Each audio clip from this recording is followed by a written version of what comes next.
teman-teman, perkenalkan nama saya Nita Teresia Dien. Saya perwakilan dari kelompok keempat akan membahas materi tentang menelusuri konsep dan urgensi harmoni, kewajiban dan hak negara dan warga negara. Pertama-tama saya akan membahas dulu apa yang dimaksud dengan hak dan apa yang dimaksud dengan kewajiban. Pertama, hak. Hak adalah kuasa untuk menerima atau melakukan sesuatu yang semestinya diterima atau dilakukan oleh pihak tertentu dan tidak dapat oleh pihak lain, manapun juga yang pada prinsipnya dapat dituntut secara paksa olehnya. Kemudian yang kedua, kewajiban. Kewajiban adalah beban untuk memberikan sesuatu yang semestinya dibiarkan atau diberikan oleh pihak tertentu, tidak dapat oleh pihak lain manapun yang pada prinsipnya dapat dituntut secara paksa oleh yang berkepentingan. Hak dan kewajiban merupakan sesuatu yang tidak dapat dipisahkan. Menurut teori korelasi yang dianut oleh pengikut utilitarianisme, ada hubungan timbal balik antara hak dan juga kewajiban. Menurut mereka, setiap kewajiban seseorang berkaitan dengan hak orang lain, dan begitu pula dengan sebaliknya.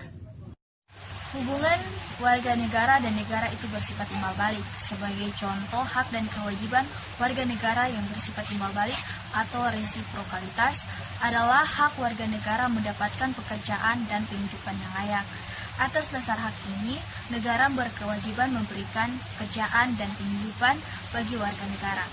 Untuk merealisasikan pemenuhan hak warga negara tersebut, pemerintah tiap tahun membukakan lowongan pekerjaan di berbagai bidang dan memberikan subsidi kepada masyarakat. Kemudian yang kedua, saya akan menjelaskan alasan mengapa diperlukan harmoni kewajiban dan hak negara dan warga negara.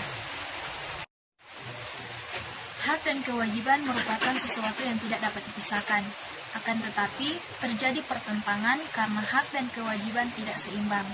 Bahwa setiap warga negara memiliki hak dan kewajiban untuk mendapatkan penghidupan yang layak.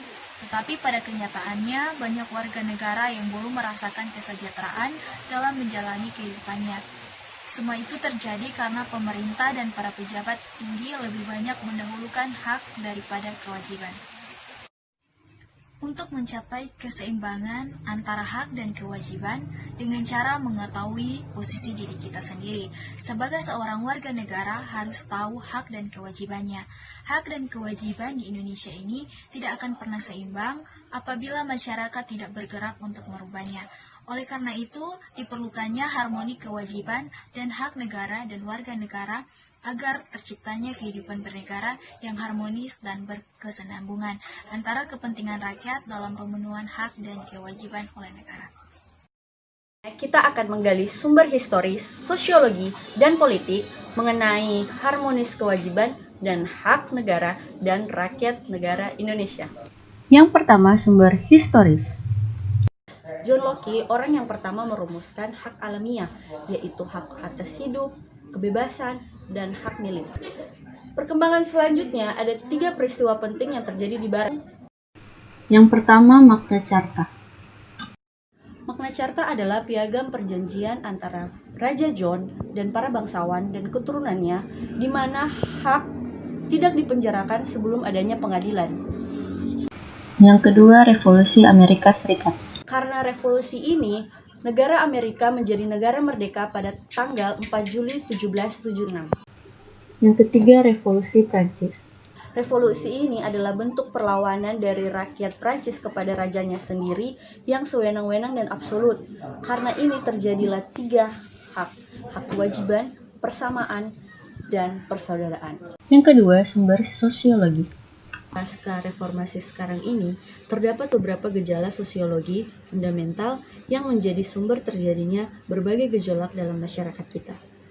Yang pertama, yaitu setelah tumbangnya struktur kekuasaan otokrasi yang dimainkan rezim Orde Baru, ternyata bukan demokrasi yang kita peroleh, melainkan oligarki di mana kekuasaan terpusat pada sekelompok kecil elit.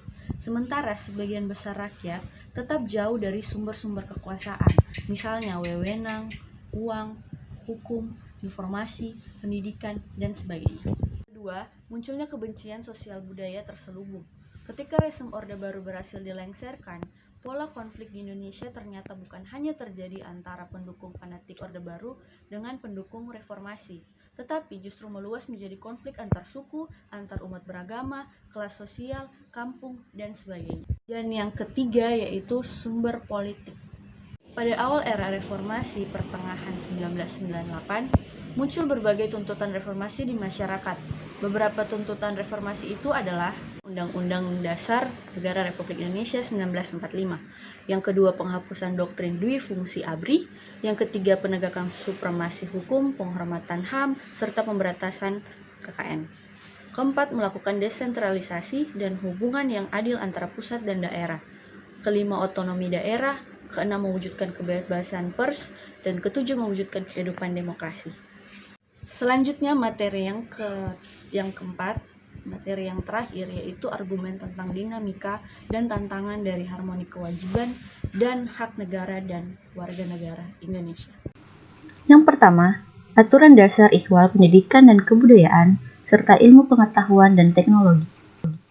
Ketentuan mengenai hak warga negara di bidang pendidikan semula diatur dalam pasal 31 ayat 1 Undang-Undang Negara Republik Indonesia 1945. Setelah perubahan Undang-Undang Dasar Negara Republik Indonesia 1945, ketentuannya tetap diatur pada pasal 31 ayat 1, namun dengan perubahan. Perubahan pasal tersebut terletak pada penggantian kata tiap-tiap menjadi setiap dan kata pengajaran menjadi pendidikan. Yang kedua, aturan dasar ihwal perekonomian nasional dan kesejahteraan sosial. Sebelum diubah, ketentuan ini berjudul kesejahteraan sosial dan terdiri dari dua pasal, yaitu pasal 33 dengan 3 ayat dan pasal 34 tanpa ayat. Setelah perubahan Undang-Undang Dasar Negara Republik Indonesia 1945, judul bab menjadi perekonomian nasional dan kesejahteraan sosial, terdiri atas dua pasal, yaitu pasal 33 dengan 5 ayat dan pasal 34 dengan 4 ayat. Perubahan ini didasarkan pada kebutuhan meningkatnya jaminan konstitusional yang mengatur kewajiban negara di bidang kesejahteraan sosial. Yang ketiga, aturan dasar ihwal usaha pertahanan dan keamanan negara. Semula, ketentuan tentang pertahanan negara menggunakan konsep pembelaan terhadap negara pasal 30 ayat 1 Undang-Undang Dasar Negara Republik Indonesia 1945. Namun, setelah perubahan Undang-Undang Negara Republik Indonesia 1945, konsep pembelaan negara dipindahkan menjadi pasal 27 ayat 3 Undang-Undang Dasar 1945. Penerapannya adalah dengan memberikan hak dan kewajiban kepada warga negara dalam usaha pertahanan dan keamanan negara. Yang keempat, aturan dasar ihwal hak dan kewajiban asasi manusia. Penghormatan terhadap hak asasi manusia pasca amandemen Undang-Undang Dasar Negara Republik Indonesia 1945 mengalami dinamika yang luar biasa. Jika sebelumnya perihal hak-hak dasar warga negara yang diatur dalam Undang-Undang Dasar Negara Republik Indonesia 1945 hanya berkutat pada pasal 27, 28, 29, 30, 31, 32, 33 dan 34, setelah amandemen keempat Undang-Undang Negara Republik Indonesia 1945, aturan dasar mengenai hal tersebut diatur tersendiri di bawah judul Hak Asasi Manusia atau disebut HAM. Demikian presentasi kami, atas perhatiannya diucapkan terima kasih.